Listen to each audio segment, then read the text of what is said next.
Hello guys, welcome back to another video.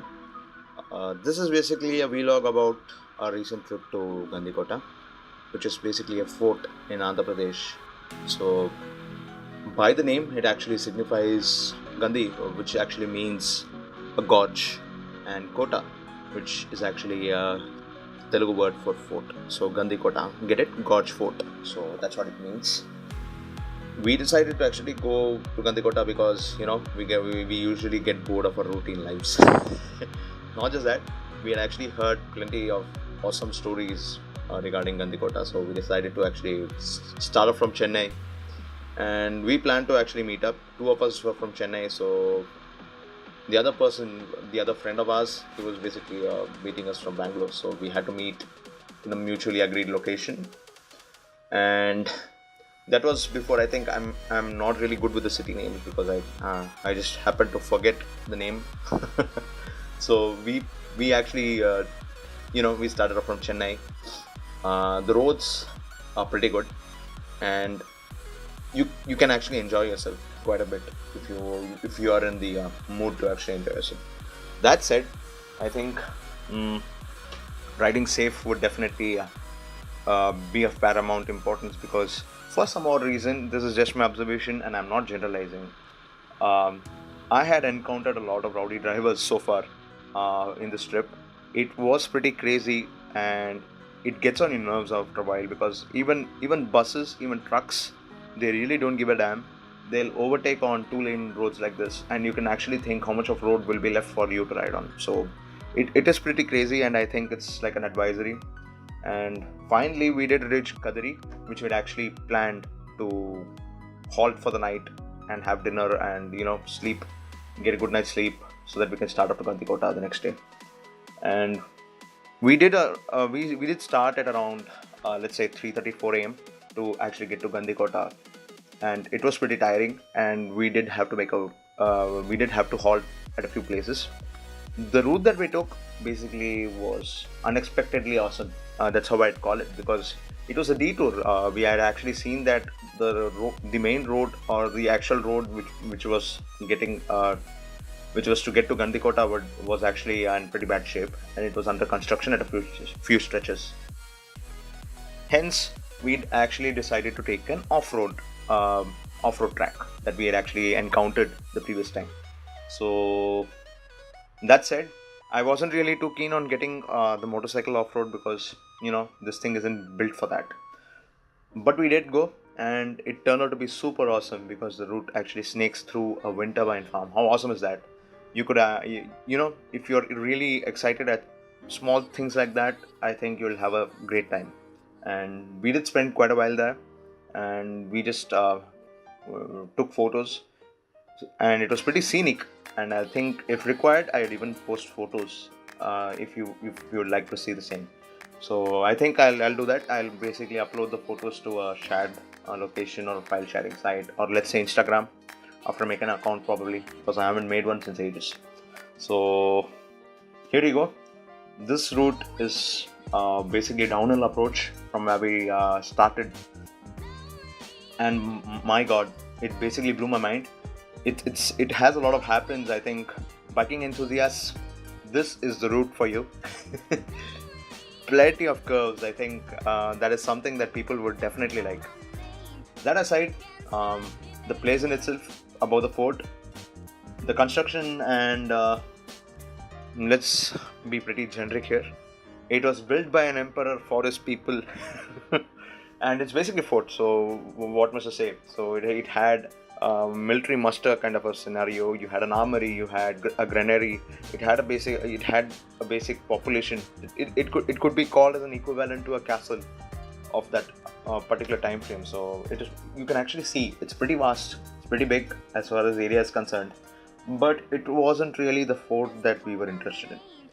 It was an awesome view spot which we actually seen in Google, and I was like, okay, this looks pretty close to the Grand Canyon. No wonder it's called the Grand Canyon of India.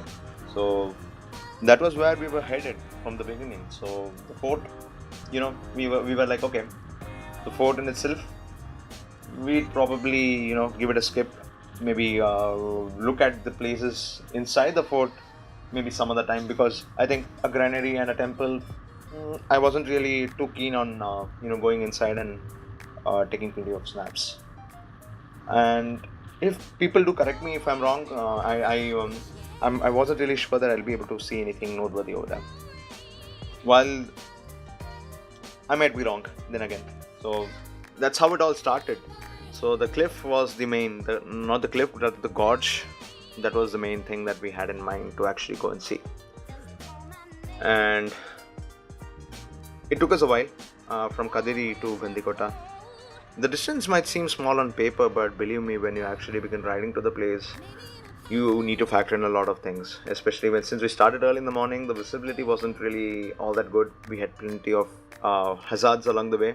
I think I'll talk about those points in a separate video, because night riding and riding early in the morning with little to no light, it actually requires a separate topic of discussion.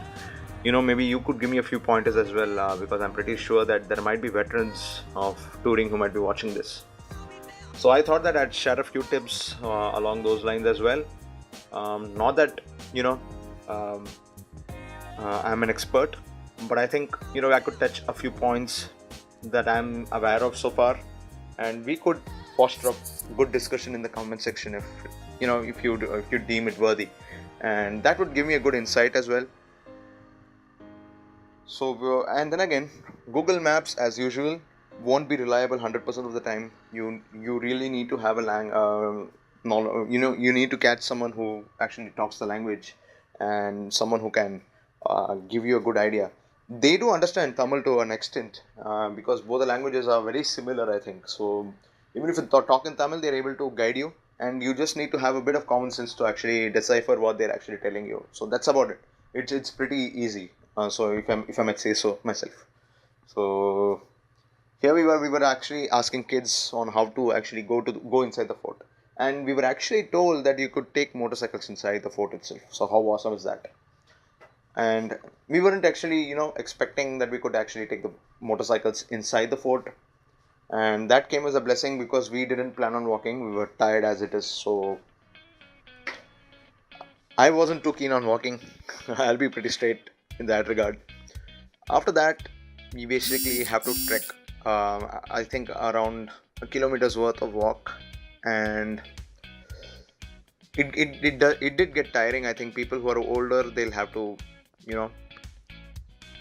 be careful regarding that, and if you have any sort of pain, you'll definitely be aggravated, and I think caution is to be exercised when especially when you're climbing in such places. But I think what we were about to see was definitely worth it.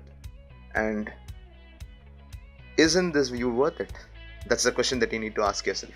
And I think even people in pain or who are under the best of physical condition, you would definitely pay all the money in the world to get to the spot. We were very elated when we reached the spot, and I think that this particular view deserves special mention. This was the crux of the entire trip for me, to get to the spot. And reluctantly we did leave, since we have to, I think, get back to our own mundane lives, doing mundane things. So we did start off from Gandikota and start off to where we were all headed. We actually had to split up, and the other friend of mine who had actually joined me from Chennai, he had to return to Bangalore, and that is where we split up, and I had headed back to Chennai. 360 kilometers of return journey basically lay in my way. So after that, it was a trip that we all enjoyed, and finally one more place done and dusted.